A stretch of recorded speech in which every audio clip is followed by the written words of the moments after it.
Well, hello, my lovelies. All right. So guess what? I want to welcome you today to day one of our Start Finding Success in Your Home Bread Baking Live Challenge. So I'm going to be bringing this live challenge to you live almost every single day the next 2 weeks. And I want you to join me because, my dear, I've been listening to everybody, not only right here inside of our members only private group, but also across all of the social media places that you can find us at. So this is so much fun, and I'm so excited to dive into this with you. All right, so today we're talking all about everything that you need to know in order to start finding success in your home bakes, okay? And that starts with having the right bread pans and taking care of them and doing it the easy way instead of the hard way. So we're going to be going over all of those things. These are bite-sized mini little classes that I've designed specially for you guys so that you can start finding easy success. So tune in every day this week, and I'm going to be live with you, with the exceptions of the weekend. So every work day. All right. So first, let's talk about buying your bread pans. We got to start at the very beginning, right? Okay, when you are just getting started, you need to make sure you have good quality bread pans. Okay? Bread pans. Now, there's a lot of different really amazing brands out there. There's a lot of really amazing pans out there. Do not cheap out on your pans. Now, you don't have to break the bank buying your bread pans. Your average, good quality, $15 to $20 bread pan is going to work perfect and wonderful and beautiful for you, okay? So, we've got a couple different pans. Hey, 1 minute, okay? Children. So we got a couple different pans sitting here that I'm going to show you. So, you have your standard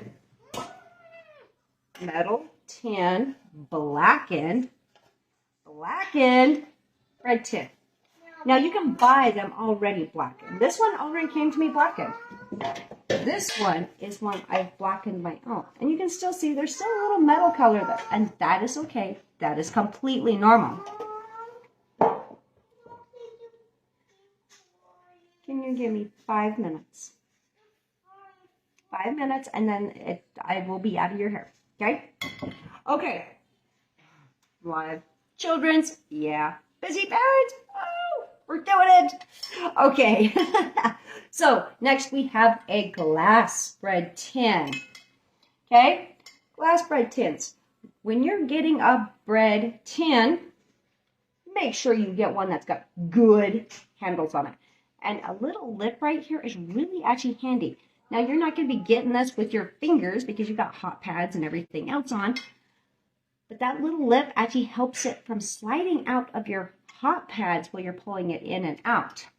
Because especially if you're using baking mitts, you cannot fit the mitt and your hand on the sides of these pans. No, you're like this, okay? Which means you can't actually really get in there. So make sure you've got a good handle on here. All right.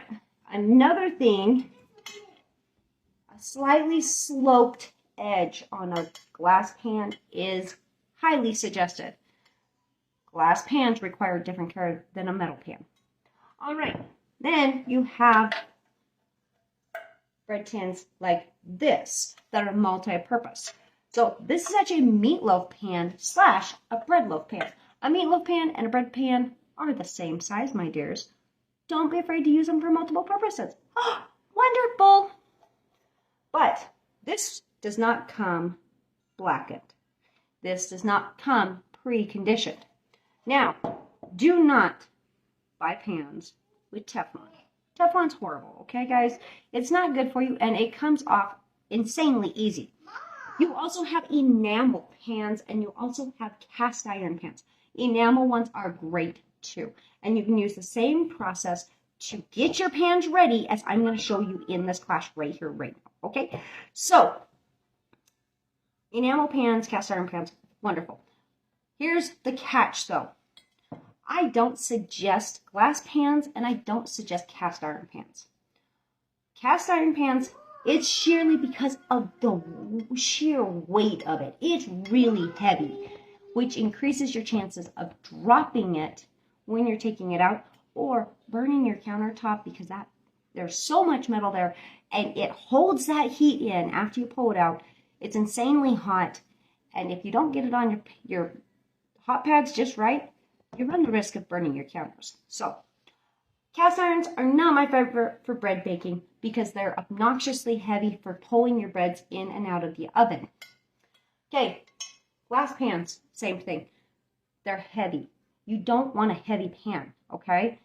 The lighter your pan can be and still be of quality is what you want to look for when you're buying a bread pan. Glass pans, if you're going to be using them, that's okay. Just remember, you have an increased risk of these breaking. For one, you can drop them. They slip out of your hands very, very easy, especially when you've got big, bulky oven mitts or hot pads that you're using. Second, they can also break when you put them in your sink, just because that rapid change of pressure can actually shatter this glass. I've seen it happen, and it's happened to me personally many times. It's not fun.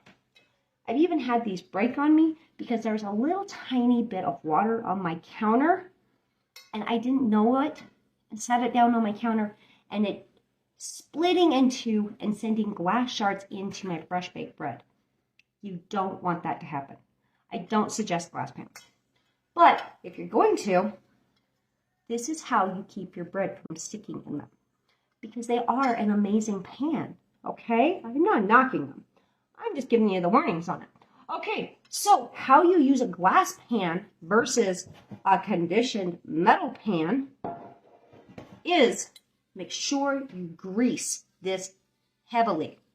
And I also suggest turning the temp up on your oven about 5 degrees higher than what your recipe calls for. Glass seems to have a sweating effect to your bread when it's baking.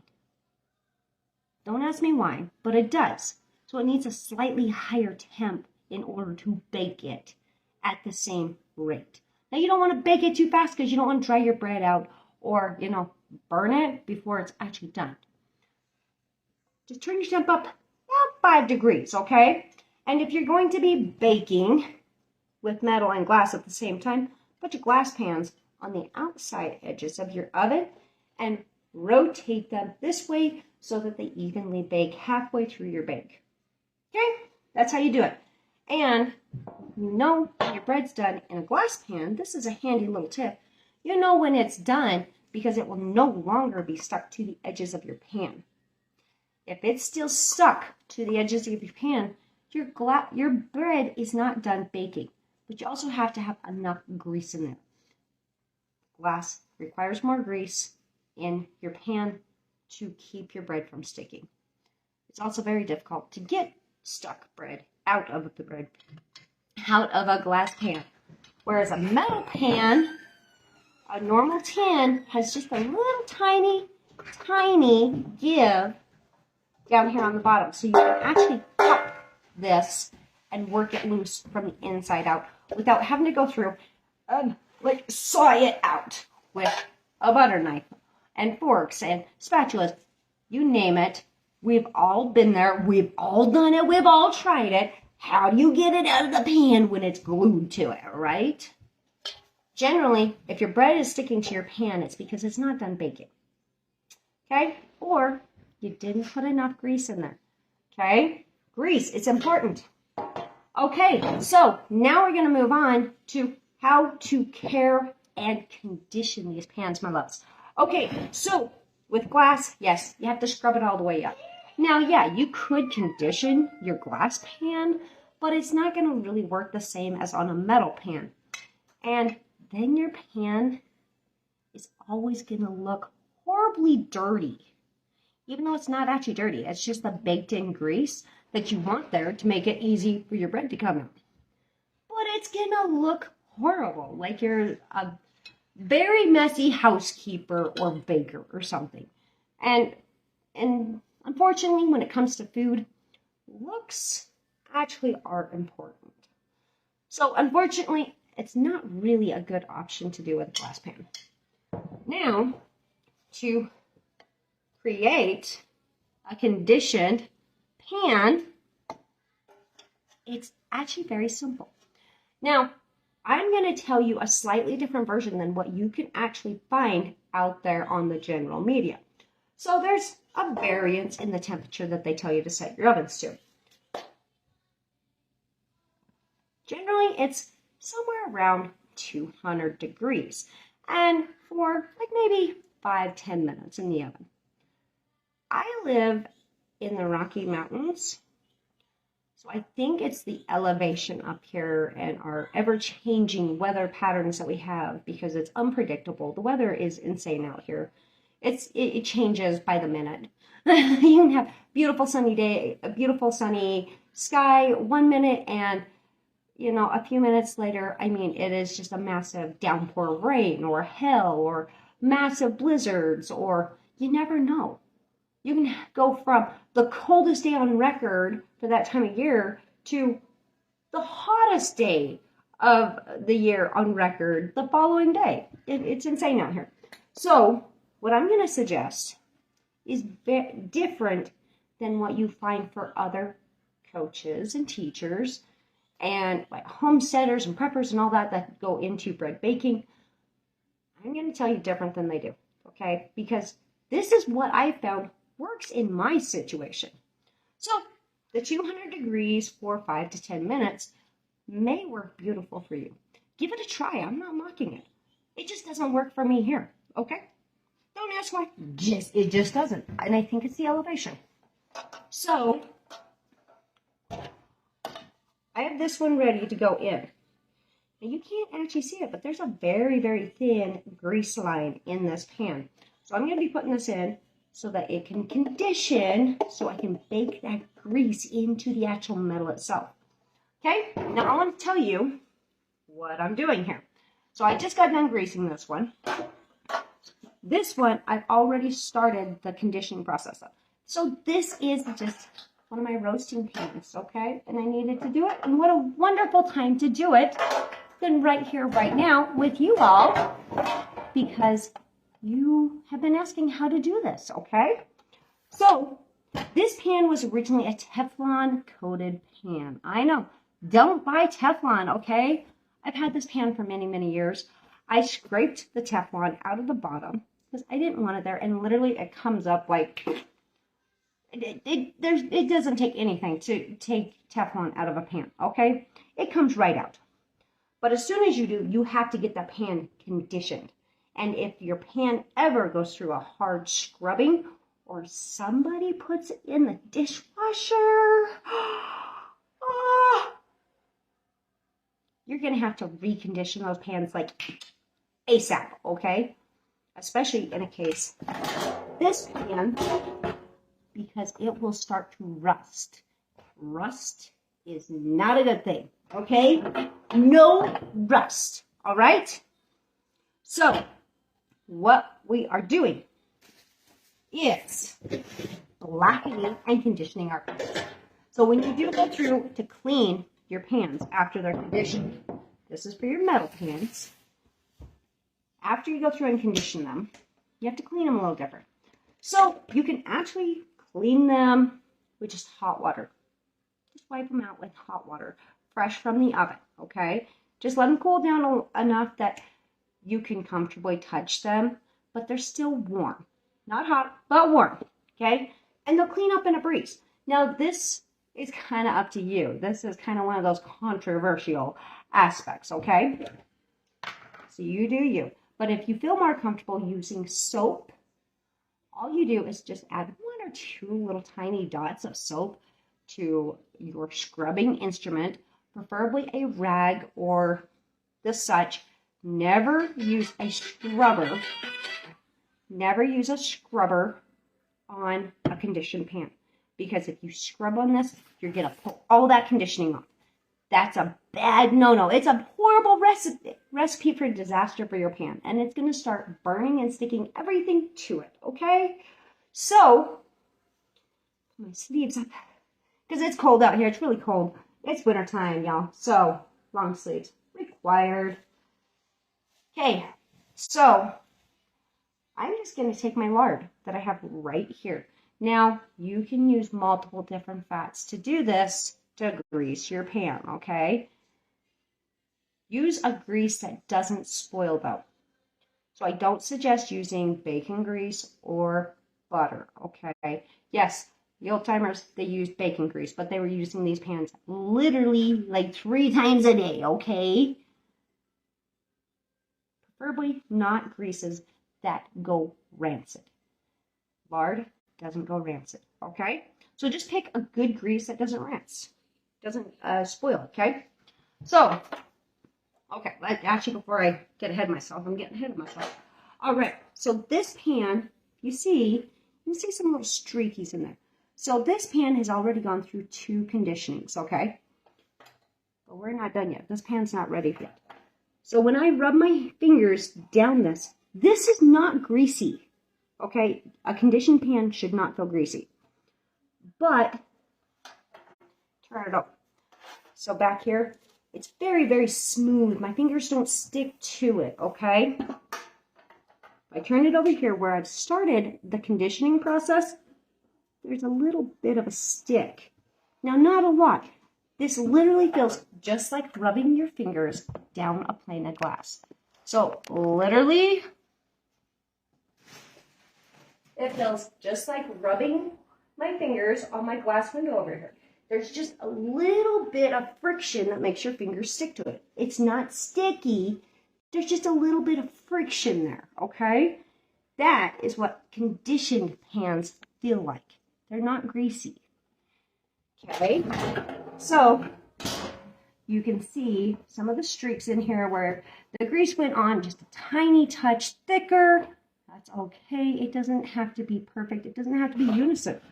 So, this means, though, I have some spots on here that is still just metal. Okay, so like right here, like there's very, very little conditioning that's happened right here in the very middle of this pan, where it's been especially scrubbed on. All right, so we're going to take our lard on a clean cloth. Now, I don't like to use paper towels because they leave little paper towel, like fuzzy, wuzzy paper pieces behind, okay? But you do you, boo. A little bit of grease on here. Now, we're gonna move you first so you can actually see what I'm doing. Of course, my stand's like all dirty. Okay, give me a second, y'all. Gotta rearrange just a tiny touch. Are we still trying to fall? This camera is really heavy for my stand, so it's really hard to get it to stay where it's supposed to, because that pulls it over. But that's okay. Okay, there we go. Now you can see what I'm doing here. Okay, so y'all, we are just going to rub this grease on here.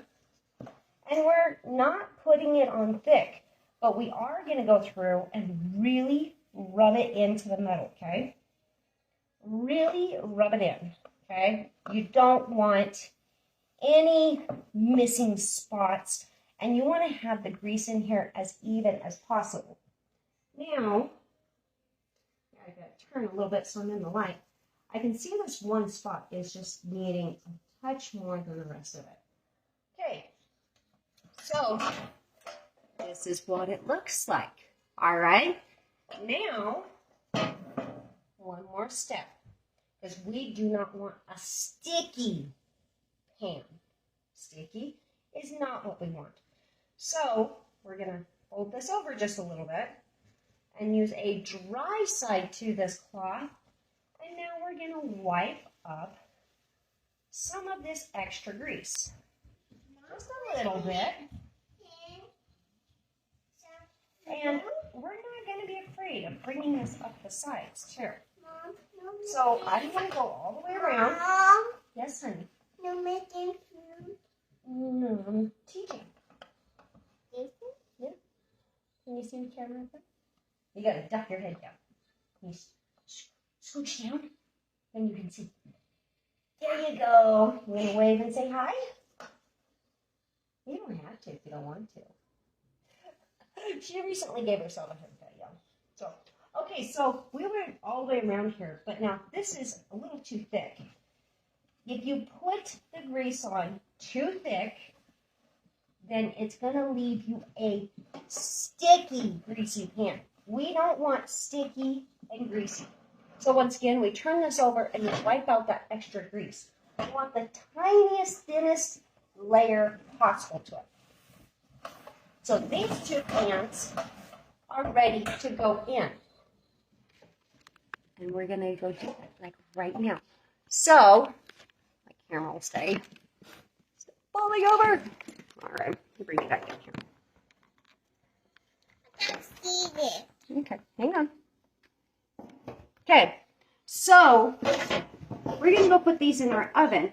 And our oven is sitting at 300. Ellie, may I please? Come on.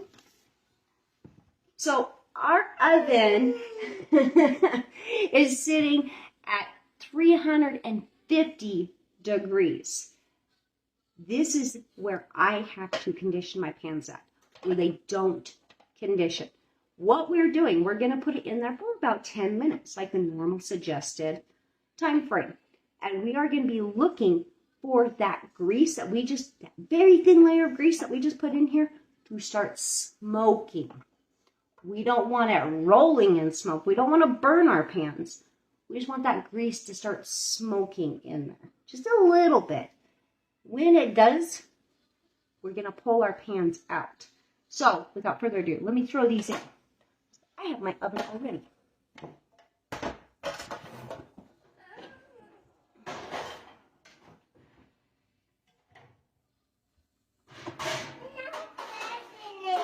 I know there's no bread in it. Mommy is fixing her pans. I know there's no bread in it. So she's very confused by what I'm doing here because there's always bread in the pan when we put it in the oven. Okay, so why are we doing this though, my dears?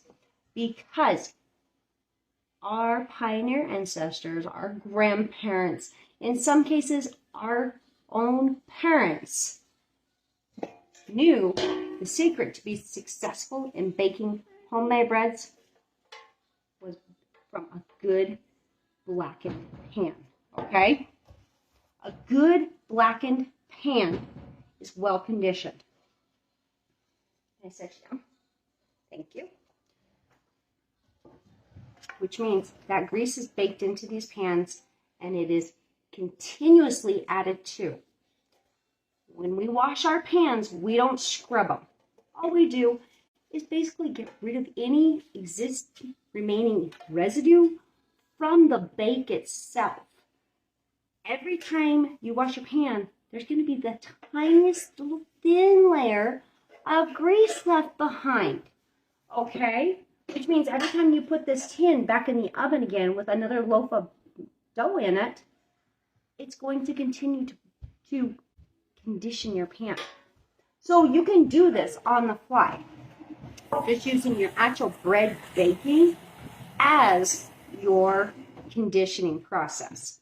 But if you have a brand new pan, go through and condition it at least 1 to 2 times. To get the best results, you want to do it at least 4 times. Now, depending on where you're at, where you're living, such as I'm here in high elevation, so we're like 6,000 feet here, I think, roundabouts, give or take a little bit. And I have to do this at a higher temperature or it just doesn't work. I've had my pan sitting in the oven for hours at the lower temp and it still never reached that smoke point. I don't know why. It's just that is what I've found to happen here. Now, when I was down in the desert, that wasn't the case. But here it is. So, 350 We're going to leave it in there for about 10 minutes, and then we'll be pulling it out. Now, if you have like extreme weather going on, a bad winter storm, you might need to even kick that temperature up a little bit higher. There have been times I've had to kick it up to about 400 degrees before. So the weather plays a big part in bread baking all the way around, whether it is getting your pans in tip-top shape so that you can have that magic bread flip, as my wonderful group has so named it, the magic flip. Your bread should just fall out of your pan, okay? That's how a bread is supposed to come out of a pan. It's not supposed to be glued and stuck to your pan. So regardless of whether you are using a blackened metal pan like I do, or if you're using glass or a cast iron, just make sure it's a good quality pan. All of these pans work beautifully, okay? But you got to take care of them the right way. Never give them a hard scrub. Never douse them in a lot of soap.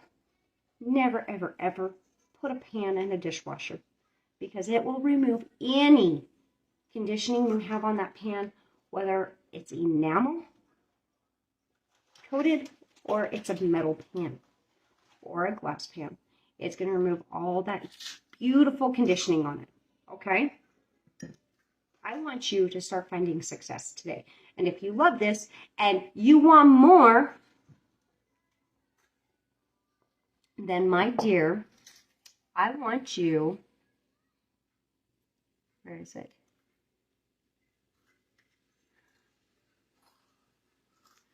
Okay, I think it's showing up. I don't know. Okay, so if you want to learn more about all of that you need to know about working with your pans and finding the best and easiest and fastest success to baking your homemade breads, I go deeper into this in my course, Homemade Breads for the Busy Parent. Doors are about to open for enrollment for a limited time. I only take on a handful of parents to work with them through the process of baking all of these amazing breads, where I teach you only one recipe, but I teach you how to do that recipe in multiple different ways so that you can fix breads for all the different events happening in your life on a busy time schedule. These are an old pioneer inspired baking method recipe that I teach in this class. And I'm going to teach you how to make multiple different breads from the same recipe with the simplest little changes, so that if you have a surprise birthday party and you need to get something fixed up in a snap, you will have the time that you need to do. And it's only possible because of the secrets that have been lost and are quickly being forgotten of our pioneer grandparents that settled the West. If you want to learn more, I go deeper into everything that's going to be happening in the course. And you can get on the wait list now, where you're not going to miss a single beat of it. So click the link in the description. It is bit.ly/busyparentwaitlist, all lowercase, all one word. Get on the wait list, and you aren't going to miss a thing, honey, because I'm going to take care of you and make sure you can find easier success than I did when I first started baking on my own. You've already got that winning edge because you're here, right now with me, and I'm going to help you make it through this. Okay, tune in tomorrow because we're going to dive in to everything you need to know about yeast, because I teach pioneer-inspired old-fashioned breads that happen to be a yeast bread. So I'm going to teach you what you need to know about yeast, how to keep your yeast healthy, how to keep it active, and how to make sure that it is still good and hasn't gone bad before you add it to your bread, so that you can find success in a snap every time.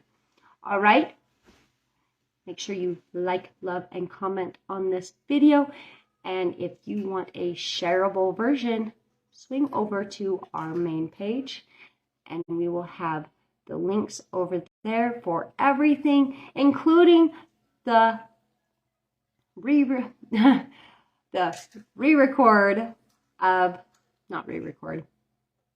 the replay of this video over on our main page and across all of our social media channels.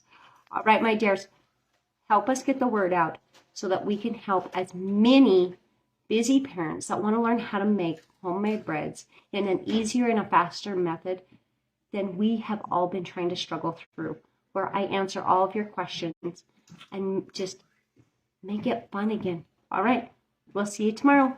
Bye.